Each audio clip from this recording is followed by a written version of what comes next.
Hello সবাইকে, স্বাতিজ এনভেলপের পক্ষ থেকে মহাপঞ্চমীর অনেক অনেক শুভেচ্ছা, ভালোবাসা। বড়দেরকে প্রণাম আর ছোটদেরকে অনেক ভালোবাসা দিলাম। শুভ মহাপঞ্চমী। কেমন আছো তোমরা সবাই? বেশ ভালোই কাটছে তাই না পুজোটা? বৃষ্টি হচ্ছে যদিও, কিন্তু তাও মিলিয়ে মিশিয়ে বৃষ্টি রোদ ঠিক আছে, বেরোনো যাচ্ছে অ্যাটলিস্ট। সবাই আমরা প্রে করছি তো ঠাকুরের কাছে যাতে বৃষ্টি না হয়। কত মানুষ কতভাবে এনজয় করে পুজোটাকে।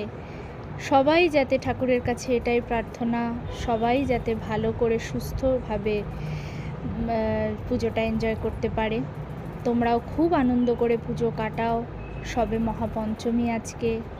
বাড়িতে তাই একটা আজকে বানিয়েছিলাম ফ্রাইড রাইস আর চিলি চিকেন, সেটাই তোমাদের সাথে শেয়ার করলাম। আর কিছুই না, দুপুরবেলা লাঞ্চ করে একটু রেস্ট নিয়ে তারপর সন্ধ্যেবেলা বেরোবো। খুব ভালো করে ঘুরো তোমরা। টাটা।